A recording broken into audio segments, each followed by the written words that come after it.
ओम श्री तुलसी नमः। तुलसी देवी लक्ष्मी जी का दूसरा रूप है। कार्तिक महीने में तुलसी पूजा और खासकर देव उठनी ग्रस के दिन तुलसी की पूजा करने से भगवान श्री विष्णु के साथ माँ लक्ष्मी जी भी खुश होती हैं। अगर आपने पूरे महीने तुलसी जी की सेवा नहीं की है तो एकादशी से लेकर पूर्णिमा तक एक घी का दीपक जलाकर तुलसी माँ को प्रसन्न कर सकते हैं। ऐसा करने से घर में धन धान्य की कमी नहीं होती। जहाँ शालिग्राम जी और तुलसी जी होते हैं वहाँ भगवान श्री हरि खुद विराजते हैं और वहाँ सभी तीर्थ भी उपस्थित होते हैं। देवी भगवती लक्ष्मी जी भी उस जगह रहती हैं जहाँ शालिग्राम शिला के रूप में भगवान केशव विराजमान है। वहाँ सभी देवता, असुर, यक्ष और 14 लोग मौजूद हैं। जो व्यक्ति शालिग्राम शिला के जल से अभिषेक करता है उसे सारे तीर्थों में स्नान करने के बराबर फल मिलता है और सभी यज्ञ करने का समान फल भी मिलता है। आषाढ़ मास की एकादशी, जिसे देव शयनी एकादशी कहते हैं, इस दिन भगवान श्री विष्णु योग निद्रा में चले जाते हैं। तब सृष्टि के पालन की जिम्मेदारी महादेव के हाथों में आ जाती है और इस 4 महीने की अवधि को चातुर्मास कहा जाता है। कहते हैं कि जब भगवान अपनी योग निद्रा से उठते हैं तब इसे देव उठनी एकादशी कहते हैं। इस दिन चातुर्मास भी खत्म हो जाता है। जैसे ही भगवान श्री हरि जागते हैं और चातुर्मास खत्म होता है तब सारे रुके हुए मांगलिक कार्यक्रम फिर से शुरू हो जाते हैं। देव उठान एकादशी के दिन तुलसी जी और शालिग्राम के विवाह की भी परंपरा होती है। ऐसी मान्यता है कि एक बार भगवान श्री कृष्ण की पत्नी सत्यभामा जी को अपने रूप पर गर्व हो गया था और उन्हें लगा कि उनके रूप के कारण ही श्री कृष्ण सबसे ज्यादा उनसे प्यार करते हैं। एक दिन नारद जी कहीं जा रहे थे, तभी सत्यभामा उनसे टकरा गई।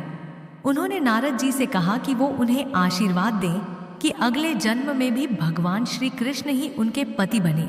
तब नारद जी बोले, देखो, नियम ये है कि अगर कोई व्यक्ति अपनी पसंदीदा चीज इस जन्म में दान कर दे तो वो उसे अगले जन्म में मिल जाती है। तो तुम भी श्री कृष्ण को मुझे दान में दे दो, फिर वो तुम्हें अगले जन्म में जरूर मिलेंगे। सत्यभामा जी ने श्री कृष्ण को नारद जी को दान में दे दिया। जब नारद जी उन्हें लेकर जाने लगे तब अन्य ने इन्हें रोक लिया तो नारद जी बोले, अगर श्री कृष्ण के बराबर सोना और रत्न भी दे दो तो ये छोड़ देंगे। फिर एक पलड़े में श्री कृष्ण बैठे और दूसरे में सभी रानियां अपने अपने गहने चढ़ाने लगी, लेकिन पलड़ा हिला तक नहीं। यह देखकर सत्यभामा बोली, अगर मैंने इन्हें दान किया है तो मैं इन्हें वापस भी लूंगी। ऐसा कहकर उन्होंने अपने सारे गहने चढ़ा दिए, लेकिन पलड़ा फिर भी नहीं हिला। अब वो बहुत शर्मिंदा हुई। जब यह बात रुक्मिणी जी ने सुनी तो उन्होंने तुलसी पूजन करके एक तुलसी की पत्ती ले आई और पलड़े पर रख दी। ऐसा करते ही पलड़े का वजन बराबर हो गया। नारद जी तुलसी दल लेकर स्वर्ग चले गए। रुक्मिणी श्री कृष्ण की पत्नी थी। तुलसी जी के वरदान से ही वे अपनी और दूसरी रानियों के सौभाग्य की रक्षा कर सकीं। तभी से तुलसी जी को ये पूजनीय पद मिल गया कि श्री कृष्ण उन्हें हमेशा अपने सिर पर धारण करेंगे। इसी वजह से इस एकादशी को तुलसी जी का व्रत और पूजन किया जाता है और शालिग्राम जी के सिर पर भी तुलसी जी को रखा जाता है। इस बार कार्तिक शुक्ल एकादशी 11 नवंबर सोमवार को शाम 6:04 पर से शुरू होगी और 12 नवंबर मंगलवार को शाम 4:05 पर एकादशी तिथि होगी। इस बार 12 नवंबर मंगलवार को देव उठान एकादशी का व्रत रखा जाएगा और तुलसी जी का विवाह भी इसी दिन होगा। हरिवासर के समय एकादशी का व्रत नहीं खोला जाता, लेकिन इस दौरान मंगल गीत गाने चाहिए। भजन कीर्तन करके भगवान का स्मरण ज्यादा से ज्यादा करना चाहिए। हरिवासर का समय द्वादशी तिथि लगते ही शुरू हो जाता है, जो 12 नवंबर मंगलवार की शाम 9:30 तक समाप्त होगा। शुरुआत के 5 से 6 घंटे द्वादशी के हरिवासर का समय कहलाते हैं। अगर द्वादशी तिथि को सूर्योदय के समय हरिवासर हो तो भूलकर भी उस दिन व्रत नहीं खोलना चाहिए।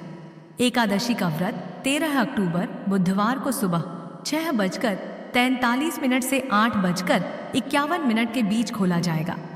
वैसे तो एकादशी के दिन पूरा दिन अबूझ मुहूर्त रहता है। किसी भी समय आप तुलसी विवाह कर सकते हैं, लेकिन शाम को गोधूली बेला और सूर्यास्त के आसपास का समय विवाह के लिए सबसे अच्छा माना जाता है। शाम को 5:29 से 7:53 तक आप तुलसी जी का विवाह करवा सकते हैं।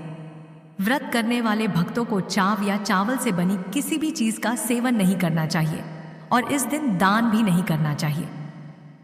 अन्न का भी त्याग करना चाहिए।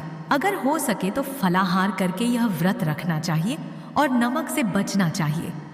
अगर नमक लेना बहुत जरूरी हो तो सिर्फ सेंधा नमक का इस्तेमाल कर सकते हैं।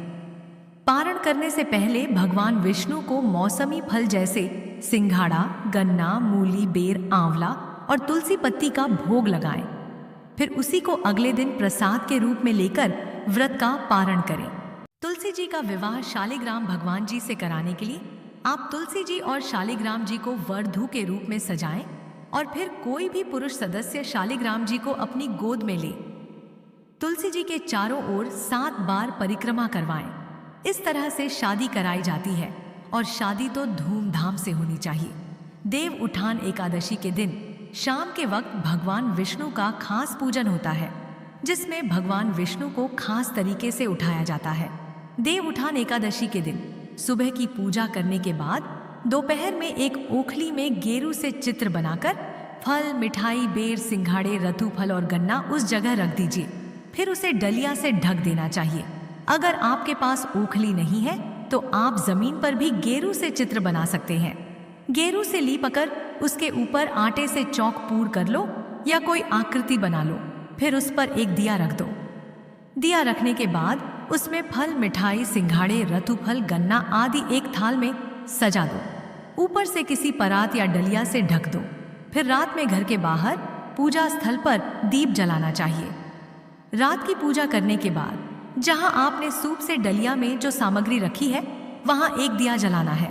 फिर थाली, घंटे, शंख, घड़ियाल आदि बजाकर ये बोलना है, उठो देवा, बैठो दे, अंगुरिया चटका हो देवा। नई सूत, नई कपास, देव उठाए कार्तिक मास।